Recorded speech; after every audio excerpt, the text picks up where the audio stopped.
Төлтаев жеңілді, Қоңқабаев жеңді. Өзбекстан астанасы Ташкент қаласында бокстан әлем чемпионаты жалғасып жатыр. Жарыстың кезекті күні шаршаланға қос бірдей желесіміз шықты.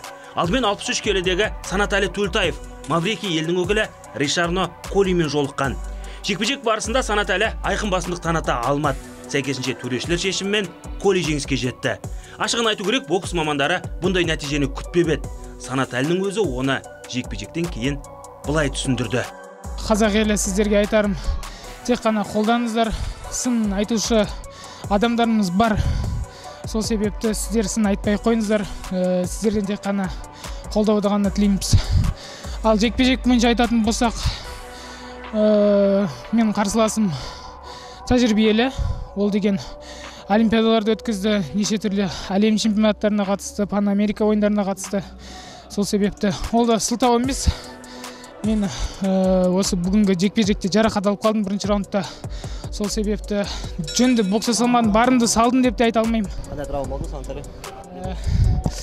Бірінші раундта қарсыласым ішке ұрған кезде, сол жақ кеудем несі сүйегі ажырап кеткен сияқты болды да, сол себепті ауырып отыр қазір. Неге больницаға барамыз деп айтқан бағана доктор. Ең өкініштісі, қазақ боксшылары бұрын соңда Маврикий өкілінен жеңіліп көрмеп еді. Енді жеңілді. Бұл жекпе-жек әлемдік бокс тарихында осылай жазылып қалады. Үмітті ақтамаған Санатәліні енді Мұхаммед Сабыр алмастырады. Бұл әңгіме негізі бұрыннан айтылып жүреді. Төлтаевтың кезекті сәтсіздігінен кейін бапкерлер құрамында еш күмән қалмауы қажет. Мұхаммед Сабыр Базарбайұлы қазір 20 жаста. Ұлттық құрамадағы екінші нөмірлі боксшы. Екінші болғанда ел чемпионаттарында үнемі осы Санатәліге есе жібереді. Сәйкесінше халықаралық жарыстарға және осындай әлем чемпионаттарына Санатәліні әкетіп жүр. 63-5 килограмм салмақ дәрежесінде бір ауыздан жеңімпазы болып, қызылордаға Төлтаев Санатәлі атанды. Ал кешкі сессияда қазақстандық Қамшыбек Қоңқабаев ресейлік Алексей Дроновпен кездесті. Бокс жанкүйерлері бұл жекпе-жекті тағатсыздана күтті. Өйткені ресейлік боксшы небәрі 21 жаста. Және осы аралықта жасөспірімдер арасындағы олимпиаданы, жастар арасындағы әлем чемпионатын ұтып үлгерді. Ал жерлесіміз ересектер арасында олимпиада мен әлем чемпионаттарының жүлдегері. Сәйкесінше қосмықты арасындағы айқас аса тартысты болды. Қамшыбек әдегеннен басымдықты өз қолына алып, тіпті 3-ші раундта қарсыласын нокдаунға жіберді.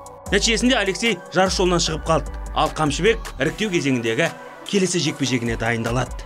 Бірінші жекпе-жекті өткіздік. Алан қаламен ағайлардың айтқанын орындап отырып, жеңіске жеттік. Шүкір. Бұйырса, алдағы жекпе-жектерге жақсы насыра қойып, ағайлармен бірге тактика құрып, жеңісті жолды ары қарай жалғастырып, қазақ елін қуанту үшін, көк байрақ желбірету үшін аян қалмаймыз. Бар күш-жігерімізді саламыз. Рахмет. Әрине, Қазақстанда жұрттасып отқандай жан-жақтан жанкүйерлер қолдау білдірді. Олардан бөлек сіздердің де қолдауларыңызды сезініп жүреміз әрдайым. Сондықтан жігіттерге жанкүйер болыңыздар, тақымдарын қысып отырыңыздар, біз қуанту үшін бар күш-жігерімізді саламыз. Қамшыбектің бітіспес қарсыласы Бахадүр Жалолов та алғашқы жекпе-жегін сәтті өткізді. Өзбекстандық боксшы бірінші айналымда Бахрейн өкілін жеңді. Бұл кездесуде де нокдаун тіркелді. Енді Қамшыбек сириялық, ал Бахадүр аустралиялық боксшымен жолығады. Жеңіске жетіп жатса, қос мықты ширек финалда кездеседі. Ташкенттегі әлем чемпионаты бүгінде жалғасын табады. Және енді 3 жерлесіміз шаршалаңға шығуы қажет. Яғни жеңіл салмақтағы Серік Теміржанов пен ауыр салмақтағы ағайынды Айбек және Нұрбек Оралбайлардың жекпе-жегін көреміз. Дүниежүзілік додаға бас аяғы 13 боксшымыз аттанды, ал қатысушылардың жалпы саны 600-ден асады. Биылғы бәсекеге 104 елдің өкілдері жиналды. Өзбекстан астанасындағы әлем чемпионатының жалпы қорытындысы 14 мамырда белгілі болады.